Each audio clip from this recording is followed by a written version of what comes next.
अभी एक आदमी टाइटेनिक को घूमने गए थे, उनका भी पता नहीं चल रहा है। अब पूरा फैमिली के साथ गया था, अरबपति था वो। जहाज का एक प्रोटोकॉल है कि अगर कोई जहाज डूब रहा होता है तो समझिए ध्यान से,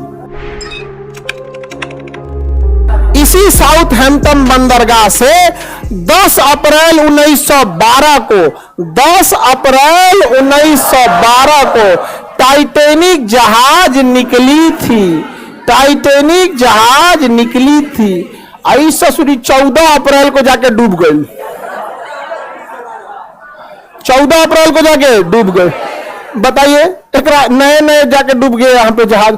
इसका नाम रखा गया था अनसिंकेबल, जो कभी डूब नहीं सकता है। पहले यात्रा में डूब गया यहाँ पर।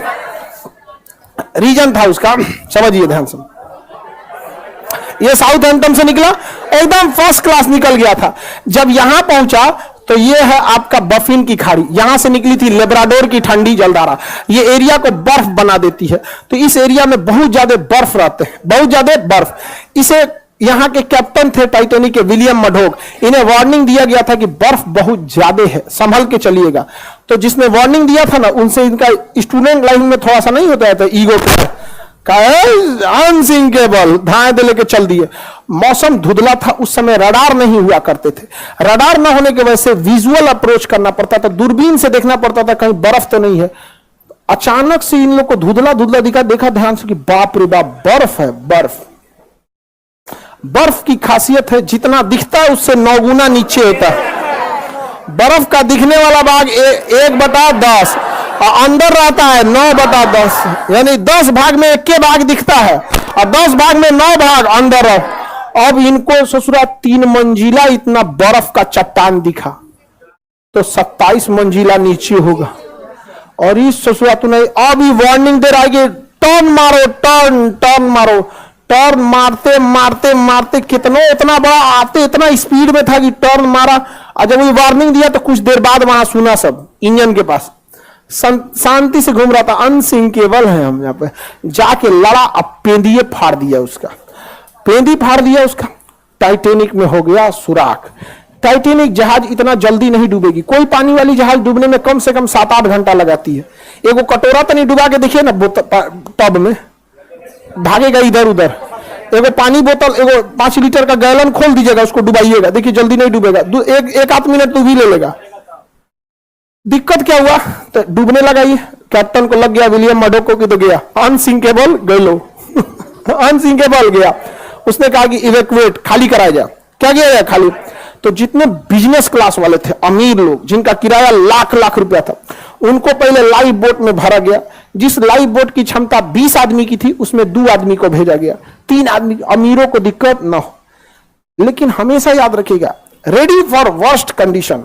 जीवन में सफल होना है तो एक कंडीशन हमेशा याद रखिएगा, कुछ भी काम करने जाइए अपने आप से कहिएगा रेडी फॉर वर्स्ट कंडीशन, सबसे बुरे समय के लिए तैयार रहिए। और हम हिंदुस्तान वाले काहे डूबते हैं, एगो दुकान खोलेगा, कहेगा कि अच्छा खर्चा है 30,000, 50,000 तो आइए जाएगा। अरे तुम अच्छे कंडीशन के लिए रेडी हो, रेडी फॉर वर्स्ट कंडीशन। 30,000 का खर्चा अगर 10,000 भी नहीं आया और ऐसा 6 महीना अटक गया, लॉकडाउन लग गया, व्हाट विल यू डू? समझ में आ गया कि नहीं आ गया? रेडी फॉर वर्स्ट कंडीशन, हमेशा रेडी रहेगा। इसको लगा कि हम तो आराम आराम से निकालिए देंगे, तब तक टाइटेनिक बीच में से टूट गया।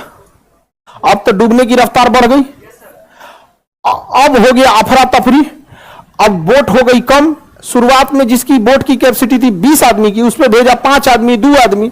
बाद में वो 20 आदमी वाले पे उतार दिया 50 आदमी, वो डूब गया। अब इतना तेजी से टाइटेनिक डूबने लगा कि लोग लाइफ जैकेट पहन के कूद गए, उसमें भी कोई दिक्कत नहीं होता।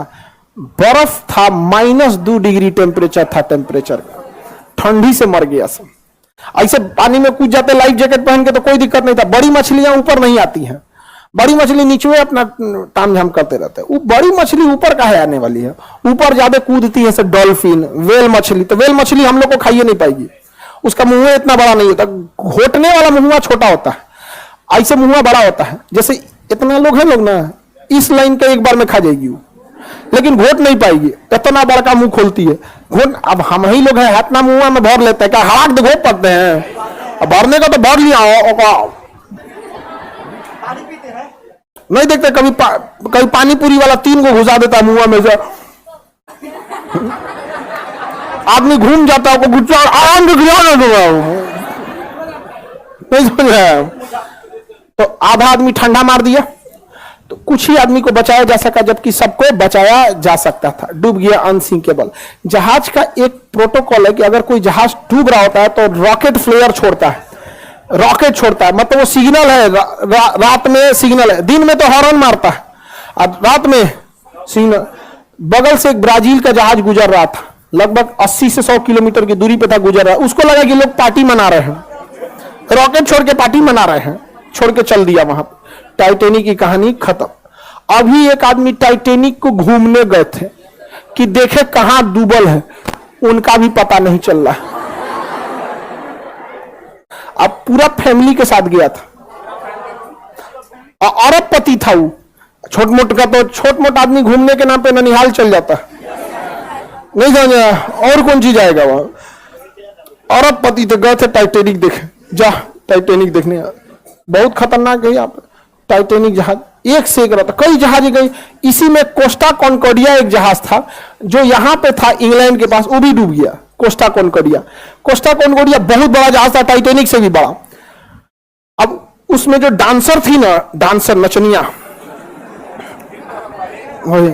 तो जो उसमें डांस कर रही थी, कैप्टन को पसंद आ गई। बस कैप्टन क्या किया ना, उस रास्ते में मोड़ लिया जहां पे गहराई कम थी। आई करी कि इधर चलिए ना, यहां तो अच्छा पहाड़ दिख रहा है, कितना 20 समुद्रों में कुछ दिखबे नहीं करता है, और उब जाइएगा। हवाई जहाज में हाइट पे जाने का उब जाए, कुछ नहीं दिख रहा है, इधर भी नीला, उधर उधर नीचे कुछ दिखबे नहीं करेगा, बादल आ चुका रहेगा, उब जाएगा। अरे यार क्या लेके चला है, अब उतार दो। शुरुआत में ठीक लगता है कि दिखता है, अरे घर, स्टेडियम, अरे बाप रे बाप, कटोरा कौन चीज है, तो फुटबॉल का मैदान है।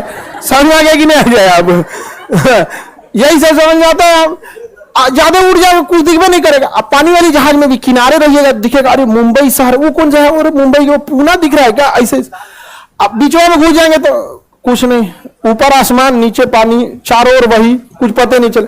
तो उस नचनिया के थोड़ा मोड़ लो, मोड़ लो, मोड़ लो, तो साइड में ले गया। साइड में गहराई कम होता, ले आके पेदिया लड़ा दिया, अब पेदिया फट गया, जहाज हो गई, पलट गई।